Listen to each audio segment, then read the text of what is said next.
morning, everyone. It's a Thursday midday, day before the Rugby World Cup kicks off, and we have a MoneyMan Rugby World Cup special show with SA Rugby Magazine editor Zels now and the MoneyMan himself out in Ireland but wearing a Welsh jersey, and then me. So we've got Kev up on the screen to offer his insights from abroad. Kev, two massive games this weekend. Scotland, South Africa, and New Zealand, France to kick us off tomorrow. What are your thoughts? Oh, toss a coin with France, New Zealand. But I kind of think back to the '95 World Cup, where not many countries gave South Africa a chance hosting Australia. The 80,000, they've got a couple of tough injuries to overcome. Ntamak and Dante. Is it Dante? Yeah. Is that the guy? Yeah. I don't know how to pronounce it in French, but yeah, that takes a lot away from the French game in terms of crash ball and gain line and that physicality which the French are known for in the Six Nations. Ntamak's a beast. And those two missions don't bode well for France. Saying that, it's not as if the All Blacks covered themselves in glory in their last warm-up game. They got absolutely hammered by the Springboks. I mean, it was either the best game I've ever seen the Springboks play or the worst game I've ever seen New Zealand. They were nowhere. So I don't know how New Zealand are going to front up physically to 80,000 fans and that French team. It's going to be tough. Well, I guess we're crazy then. Yeah, that makes two of us. Yeah, I think, we chatted just a little bit before the show, but Zels, you and me both just feeling deep in the bones that it's still going to be an All Blacks win. Yeah, I think historically, if you look at it, obviously you know this, the All Blacks don't lose to France generally, and this despite the sort of conceptions that they do, yes, and them being a bogey team, it's just been particularly memorable games. Correct. There have been some emphatic French victories, but it's definitely not a trend where France have got any sort of superiority over the All Blacks. And I think that comes from the fact that not many teams ever beat the All Blacks. At least France has done it, I think, 13 times. Yes. And the 99 World Cup in Twickenham, I was there. And in the second half of the game, I don't know what steroids were pumped into the French team, but there was a lot of them because they just absolutely dominated. That goes down as one of the greatest comebacks in rugby history for me. And there's, last year they beat them, I think, 40-25 or something like that. So the French do beat the All Blacks. For me, and the fact that they're at home, unless there's nerves get the better of them, they should beat this All Black team because what I'm seeing is a glossed over. This isn't a good All Black team, despite the recent run of decent form before this. Remember, they'd lost 5 out of 6 games last year. Yeah. And 6 of 8 games.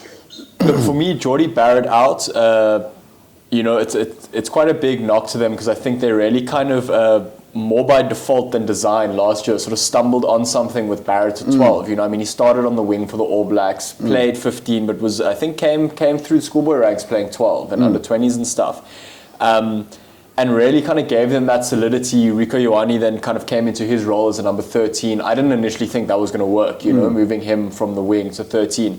But they seem to, in the last year, finally found that kind of like centre pairing replacement, which was evidently lacking in their game. So I think Jordie Barrett out is a big thing for them. But aside from that, New Zealand, for me, still have the strongest backline in world rugby. And obviously, your backline doesn't mean much without a pack, but you got to look at the fact that, Paul Willems is injured for France, which is a big knock.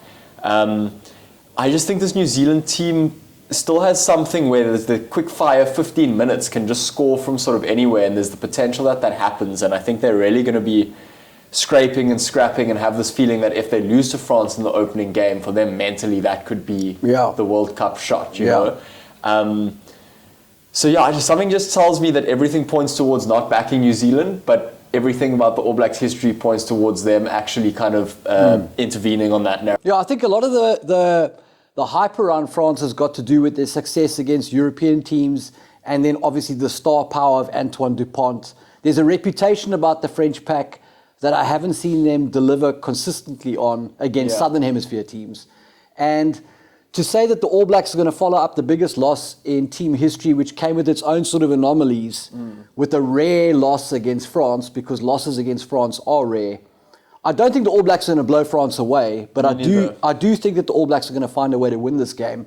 And I think the tactical triumvirate of Aaron Smith, Richie Mo'unga and Bowden gives them the edge. Yeah, let us not forget the other players in that team. You know, when you look at injuries, but then you look at who's still there. Look, I like the All Blacks at 2-1. I just something in my gut tells me that they will win, and that, like you say, it won't be a big sort of blow away. But well, they're not 2-1. They're even money. Let's not misinform the bettors out there. 2.00. So yeah, even money. Even money. Look, at even money, it's very rare that you see the All Blacks at even money. If it was 2-1, I can guarantee you my entire household. What's left of it? Well, look, I think that it's supposed to be 30 degrees, a bit of a hot, it's a sweltering day in September in Paris. I just think that, knowing sports the way that I have over the years, 80,000 people in that stadium cheering on the French has got to put them favorites. They are favorites for this game, 1.91. And they're favorites for a reason. It's the opening game of the World Cup. And this isn't the All Black team. Again, and I think you guys have got this blackness blindness that I call it. Anybody that puts on this black jersey, you tend to lean towards because of the historical nature. But this isn't the team. This isn't a great All Black team.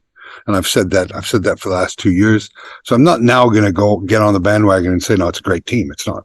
I hope secretly, and this is, that both teams knock shit out of each other and weaken themselves enough that it falls into South Africa's favor, that whoever they play, they're playing a depleted team. Obviously, they don't want any serious injuries, but, the odd groin injury here and a bit of a stretch there and a bit of a tweak there. And if it allows an easier path for South Africa to get to the semis, because that's the problem for me with this World Cup is the draw. You've got 5-seeded teams in the one half, and only 2 of them can go through to the semifinals. So we're going to see the likes of maybe a horrible Wales team, a disgusting English team, or one of those teams don't traditionally get to a semifinal. Get there because of the. What about Fiji? I don't think so. Stranger things have happened, and this will certainly be the most competitive Rugby World Cup, I think. Yeah. Looking forward to that. So I would say that it should be an entertaining game.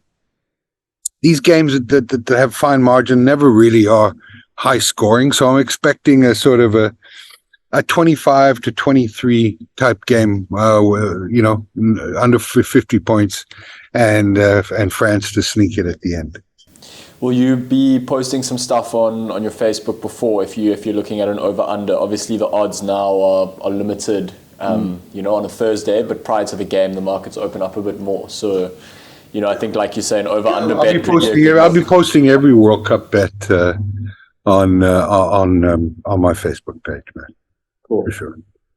What are your scores? You guys haven't said anything about a score. You've been telling me how great the All Blacks are. Yeah. So Kev, I actually I took the over on 49.5 points in this game, and I said New Zealand to win it.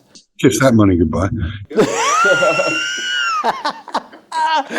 So I think New Zealand wins a close one. And whatever. So I'm guessing, let's say 35-29. I'm going 25-23 to the All Blacks. Okay. Well, there you have it. So me and you, same scores, just for different teams all. Yeah. I think it's going to be just under that mark. I think, moving on to the box now, but I also don't think that game is going to reach 50 points either. But, if you guys are happy to move on. Yeah, let's talk Springboks.